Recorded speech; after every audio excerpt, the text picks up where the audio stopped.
দেখুন, আজকে আমি একটা মাদারবোর্ড নিয়ে আসছি এই মাদারবোর্ডের সম্বন্ধে, কারণ এই মাদারবোর্ডটাই প্রত্যেকটা মোবাইলেরই মানে খুব জনপ্রিয়, মানে খুব একটা মানে দরকারি। তো এইটা ছাড়া মাদারবোর্ড চলে না, মানে মোবাইল চলে না। এইটা হচ্ছে রিপেয়ারিং করতে কত সম্মুখীন হয় টেকনিশিয়ানদের, সেটা টেকনিশিয়ানই বুঝে। আর টেকনিশিয়ান যারা ভালো মানের তারাই তো এই ধরনের কাজ করতে পারে। তো আমি চাইছি সমস্ত যে ধরনের লোকে মানে কাস্টমাররা যারা মোবাইল রিপেয়ারিং করতে চাইছো বা ভাবছো, যারা মোবাইল সারাতে দিয়েছো হয়নি, তো এই ধরনের টেকনিশিয়ান দেখে দাও যারা মোবাইল ফিল্ডে দক্ষ, মানে advance level, cheap level mobile খুবই মানে চিপ লেভেলের কাজ করে যারা, তাও সেই ধরনের রিপেয়ারিং করতে দাও।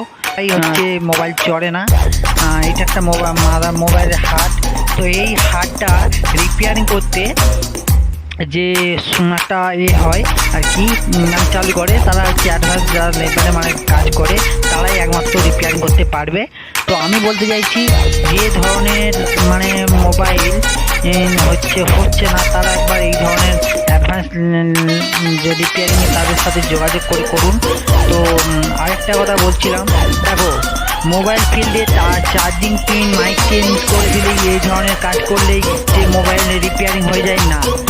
অনেকে অন্য কারো কাছে দক্ষ যারা মোবাইল রিপেয়ারিং করে অ্যাডভান্স লেভেলে তাদের কাছ থেকে কাজ করে নিয়ে এসে তোমাকে দেয়। তুমি ভাবছো যে কাস্টমার মানে তুমি ভাবছো মানে দোকানদার আমাকেই দিয়েছে, যে না, এটা কিন্তু দোকানদার করেনি, এটা দোকানদার অন্য লোকের কাছ থেকে করিয়ে নিয়ে আসছে। তুমি খারাপ হলে দোকানদারকে যখন দেবে দ্বিতীয়বার প্রবলেম হলে, তো তখন দোকানদার উল্টো নানা রকম কারো কাছে করে নিয়ে আসে তারা।